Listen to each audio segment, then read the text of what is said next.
Hello students, good morning. Today we will discuss about anode rays. Before anode rays, we will study about the charge and mass of the electron. In 1897, J.J. Thomson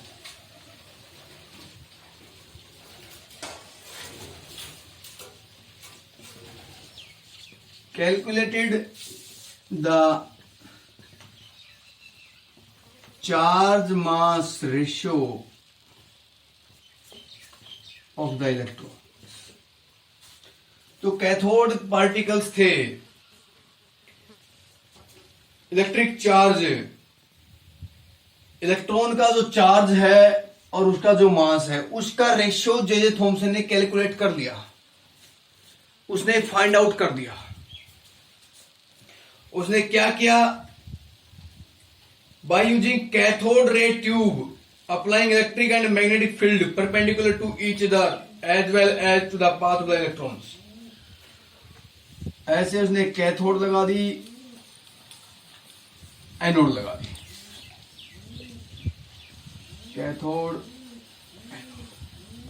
cathode ray tube के द्वारा उसने,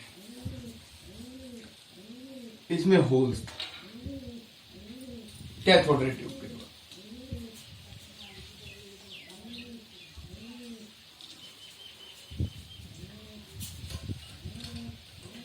plate लगा the positive,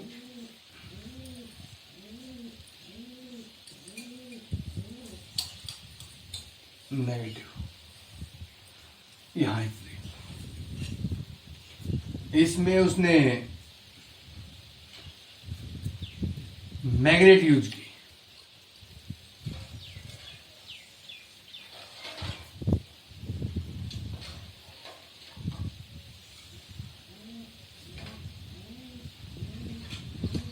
magnetic field apply कर दिया, ये magnetic field apply किया।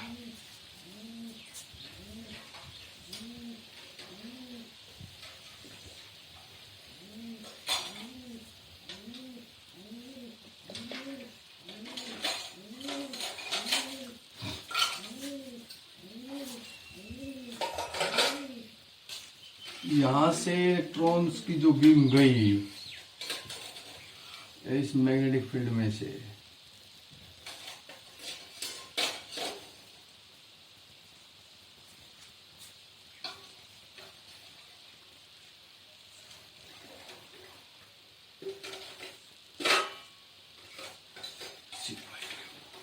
देखो ऐसे उन्हें सेटअप कर लिया। कैथोड, एनोड, मैग्नेटिक फील्ड लगा दिया, इलेक्ट्रिक फील्ड लगा दिया। मैग्नेटिक फील्ड और इलेक्ट्रिक फील्ड एक दूसरे के परपेंडिकुलर थे और ये उसके पाथ के भी परपेंडिकुलर थे। इलेक्ट्रॉन्स के पाथ के भी क्या थे? Electric and magnetic field perpendicular to either as well as the path of electrons. Thomson argued the amount of deviation of the particles from their path in the presence of electric and magnetic field depends upon. उसने बताया कि electric field में और magnetic field में electrons का जो path का deviation था, मतलब इलेक्ट्रॉन अपने रास्ते से कितने भटकते हैं, कितना डेविएट होते हैं, वो डिपेंड करता है number 1 magnitude of the negative charge. पहला है magnitude of A negative charge. Negative charge greater the magnetic charge on the particle, greater is the interaction of the in the field, greater is the deflection. Charge ज्यादा होगा, negative charge ज्यादा होगा, greater होगा, तो greater ही deflection होगा। जितना ज्यादा charge होगा उतने ही इलेक्ट्रॉन्स क्या होंगे? डिफ्लेक्ट होंगे।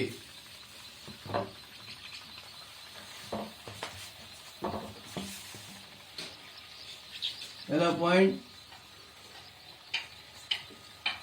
greater is the charge, negative charge,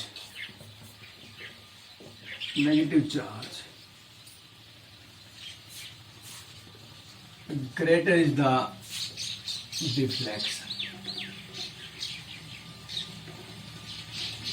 negative charge ज्यादा होगा तो डिफ्लेक्शन भी ज्यादा होगा, ये बताया थॉमसन ने। सेकंड पॉइंट उसने बताया mass of the particles lighter the particle greater deflection. Lighter the particle, particle जितना हल्का है greater is the deflection, deflection उतना ही ज्यादा होगा इन पार्टिकल्स का, ये इलेक्ट्रॉन्स है यहां इलेक्ट्रिक फील्ड में और मैग्नेटिक फील्ड में। The strength of electric and magnetic field, the deflection of the electron from the origin path increase with the increase of voltage। कह रहा डिफ्लेक्शन बढ़ जाएगी यदि वोल्टेज बढ़ा दें या मैग्नेटिक फील्ड बढ़ा दें, मैग्नेटिक फील्ड बढ़ा दें या वोल्टेज को बढ़ा दें तो डिफ्लेक्शन बढ़ जाता है। ऐसे उसने कैथोड ट्यूब एक्सपेरिमेंट किया था इस प्रकार, उसने इलेक्ट्रॉन्स के पाथ का डिफ्लेक्शन देखा इन electric and magnetic field. Electric और मैग्नेटिक फील्ड एक दूसरे के परपेंडिकुलर थे और जिस रास्ते में इलेक्ट्रॉन जा रहा था उसके भी क्या थे, परपेंडिकुलर थे। तो उसने क्या ऑब्जर्वेशन किया, उसने देखा भाई जितना ज्यादा नेगेटिव चार्ज होगा पार्टिकल्स का डिफ्लेक्शन उतना ही ज्यादा होगा इलेक्ट्रॉन्स का, जितना पार्टिकल हल्का है उतना ही डिफ्लेक्शन ज्यादा है। इलेक्ट्रिक और मैग्नेटिक फील्ड को बढ़ा देंगे तो डिफ्लेक्शन भी बढ़ जाएगा, वोल्टेज बढ़ा दें, करंट बढ़ा दें। When only electric field is applied, electron deviate from the path and hit the cathode ray tube at point A। जब केवल इलेक्ट्रिक फील्ड लगा था तो यहां वो पार्टिकल यहां जाके टकराया ए पॉइंट पर। कहां टकराया, ए पॉइंट। ये स्क्रीन है, एक स्क्रीन लगा रखी थी यहां, फ्लोरेसेंट स्क्रीन, इस स्क्रीन में ए पॉइंट पर टकराया, ये स्क्रीन है यहां टकराया। लेकिन जब ओनली मैग्नेटिक फील्ड अप्लाई किया तो वो पॉइंट सी पर टकराया। कहां टकराया, पॉइंट सी पर यहां टकराया। जब दोनों को बैलेंस किया इलेक्ट्रिक और मैग्नेटिक फील्ड को तो पॉइंट बी पर स्ट्राइक करता है। कहां स्ट्राइक करता है इलेक्ट्रॉन, पॉइंट बी के ऊपर। It is possible to back the electrons to the path followed as in the absence of electromagnetic field and they hit the screen at the point A, B। मतलब electric और magnetic field के absence में उसको उसी रास्ते पर लाना possible था। वह इलेक्ट्रिक फील्ड में याद आ रहा था, मैग्नेटिक फील्ड में याद आ रहा था। जब इनको हटा दिया इलेक्ट्रिक फील्ड को मैग्नेटिक फील्ड को तो वापस कहां गया, ये बी पर आ गया। मतलब इसी रास्ते पर आया जो इसका क्या था, पाथ था, सीधा जा रहा था, सीधा ही आ गया।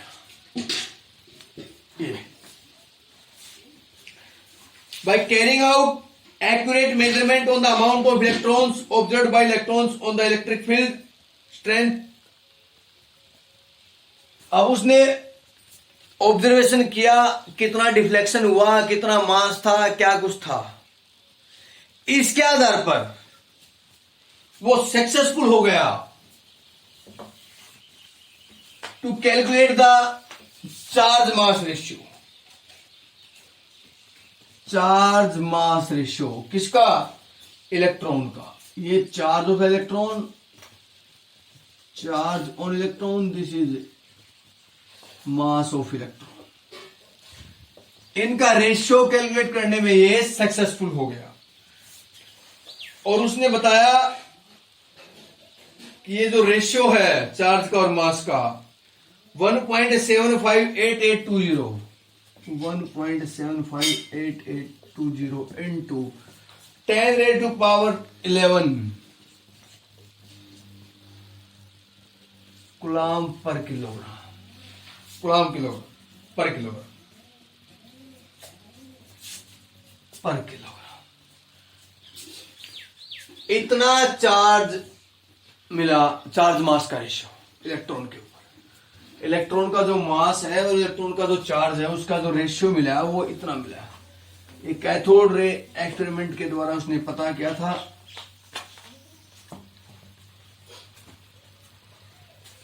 लगभग इसको 1.76 कर सकते हैं राउंडिंग ऑफ करके, गुणा में 1011 कूलम पर किलोग्राम। ये हो गया। This is charge mass ratio of the electron. ऐसे उसने इलेक्ट्रॉन के चार्ज और मास का रेशियो निकाल दिया। इसी प्रकार मिलिकन, कौन? मिलिकन। मिलिकन ने 1868 से 1953 के बीच जो रहा था मिलिकन, उसने ऑयल ड्रॉप एक्सपेरिमेंट करके इलेक्ट्रॉन का चार्ज कैलकुलेट कर दिया। Charge on electron 1.6 into 10⁻⁻19 coulomb. इतना चार्ज बताया इलेक्ट्रॉन के ऊपर।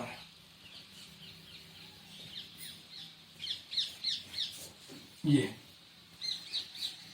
आजकल 1.6022 into 10⁻⁻19 कूलम भी ले लेते हैं, आजकल भी ले लेते हैं। ये मिलिकन ने, किसने बताया? मिलिकन ने चार्ज बता दिया इलेक्ट्रॉन के ऊपर कि भाई इतना चार्ज होता है इलेक्ट्रॉन के ऊपर। थॉमसन ने चार्ज और मास का रेशियो ये बताया था, थॉमसन ने। चार्ज मास रेशियो, मिलिकन ने केवल चार्ज बता दिया। तो इस चार्ज मास रेशियो से और मास से इलेक्ट्रॉन का मास निकाला जा सकता है। Mass of electron, mass of electron is equal to charge of electron divided by charge mass ratio. ये चार्ज ऑफ इलेक्ट्रॉन है और ये चार्ज मास रेशियो है। चार्ज और इलेक्ट्रॉन कितना था? इलेक्ट्रॉन पे जो चार्ज था वो था 1.76 sorry 1.6 into 10⁻⁻19। Charge mass ratio क्या था? 1.76 into 11 कूलम पर किलोग्राम। ये कूलम था, तो कूलम से कूलम कैंसिल हो गया, पर किलोग्राम ऊपर जाके किलोग्राम आ जाएगा, तो ये आ गया किलोग्राम। इसको कैलकुलेट किया तो इलेक्ट्रॉन का जो मास मिला 9.1 into 10⁻⁻31 किलोग्राम। ये इलेक्ट्रॉन का मास है। इसको आप कैलकुलेट करोगे, -10 -11 ऊपर चला जाएगा, 10 प्लस है तो -11 हो जाएगा, तो ये माइनस गुणा में 10 की -11 हो गया। जोड़ दो इनको, -30 बन गए, -30। अब ये डेसिमल वगैरह हटाओगे, कैलकुलेट करोगे कैसे हुआ ये, एक बार देख लेंगे क्योंकि कैलकुलेशन में कोई समस्या आती है बहुत सी। अब ये 1.6 या 1.76 -30। अब ये 1 ये 2 के बाद है, इसको तो 10 करोगे ऊपर शो करोगे, कैंसिल हो गया, तो ये हो गया 160।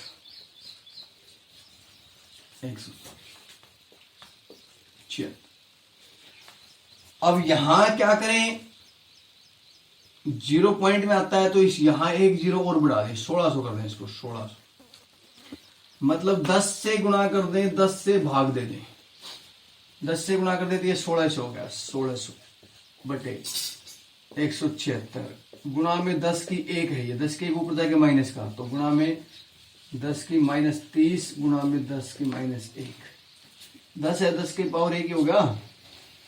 अब ये ऊपर चला गया माइनस का हो गया, तो -31 हो गया। अब इसको भाग दे दो 1600 176 से और 10 की -31, लगभग 9.1 समथिंग और आएगा कि -31 किलोग्राम। इस प्रकार यहां पे कैलकुलेशन कर सकते हो। ये हो गया आपका charge on electron and mass on electron.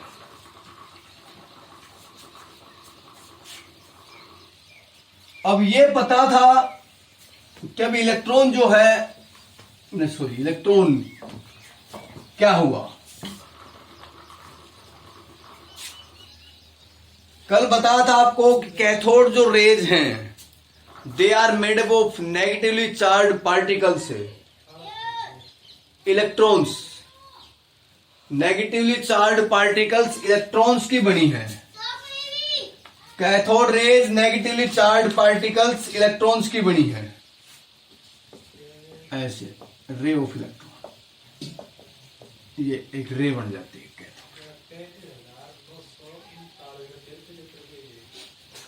ये हो गया ऐसे चार्ज मास।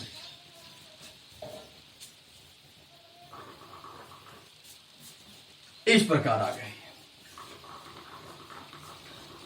तो जिससे कैथोड रेज बने, जिस पार्टिकल से, वो पार्टिकल इलेक्ट्रॉन है। या हम कह सकते हैं इलेक्ट्रॉन क्या है, the fundamental particle, the fundamental particle which carry negative charge. Electron पे जो चार्ज आता था वो नेगेटिव चार्ज था, 1.6 इंटू 10⁻⁻19 कूलम। ये नेगेटिव चार्ज था, नेगेटिव चार्ज। ये इतना कैसे लिख सकते हो नेगेटिव इतना, क्योंकि इलेक्ट्रॉन पे जो चार्ज है वो नेगेटिव चार्ज है। Which carry 1 unit negative charge, इसको बोलते हैं 1 यूनिट। इतना जो चार्ज है 1.6 10⁻⁹ कूलम, इसको 1 यूनिट बोला जाता है, 1 यूनिट। अब ये नेगेटिव है कि पॉजिटिव अलग बात है।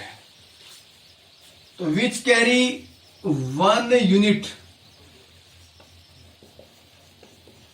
नेगेटिव चार्ज, मतलब ये इतना नेगेटिव चार्ज, 1 का मतलब 1.6 10⁻⁻19 कूलम,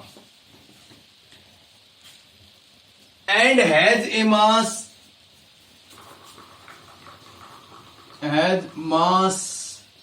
और जिसका जो मास है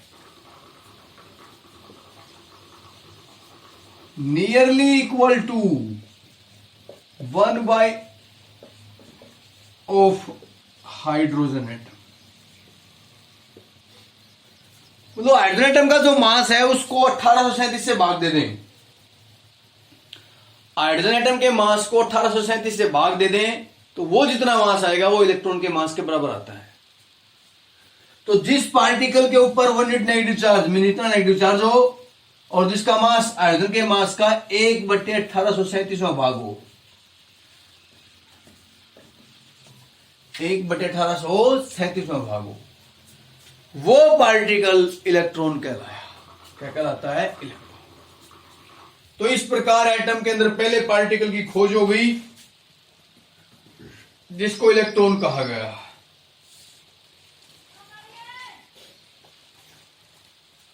अब ओरिजिन देखें कैथोड रेज की। शुरुआत में कैथोड रेज कैथोड मटेरियल से उत्पन्न होती हैं, कैथोड डिस्चार्ज ट्यूब में, और बाद में वो पार्टिकल्स गैस को आयनाइज कर देते हैं और फिर वहां गैस के पार्टिकल्स आते हैं। तो इस प्रकार इनकी ओरिजिनेशन है।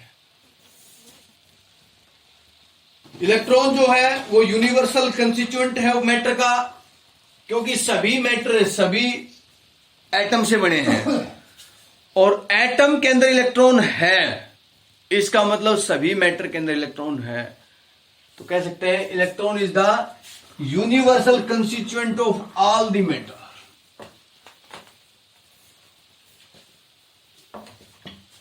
Atom is neutral, atom neutral है, ये शुरुआत से। अब उसमें नेगेटिव चार्ज है। देखो दो बातें हैं, एटम न्यूट्रल भी है और एटम के पास इलेक्ट्रॉन की खोज हो गई, नेगेटिव चार्ज भी है। इसका मतलब क्या हुआ? इसका मतलब यह हुआ कि एटम या तो न्यूट्रल नहीं है या नेगेटिव चार्ज नहीं है, ऐसा हुआ। दोनों बातें पॉसिबल है क्या? न्यूट्रल भी हो नेगेटिव चार्ज भी हो, ये पॉसिबल है। कब? जब उतना ही नेगेटिव चार्ज हो, नेगेटिव चार्ज के बराबर हो पॉजिटिव चार्ज, तो एक दूसरे को कैंसिल कर देंगे तो क्या बचेगा? न्यूट्रल बचेगा। उतना ही नेगेटिव चार्ज हो उतना ही पॉजिटिव चार्ज हो तब भी न्यूट्रल हो सकता है, या तो कोई चार्ज ही नहीं तब न्यूट्रल है, या फिर नेगेटिव पॉजिटिव चार्ज इक्वल हो तब भी क्या होता है? न्यूट्रल होता है। तो बाद में फिर एटम के अंदर पॉजिटिव चार्ज पार्टिकल की खोज हुई, discovery of proton, study of anode rays. इनको हम नेक्स्ट वीडियो में डिस्कस करेंगे। आज के लिए इतना ही। Thank you.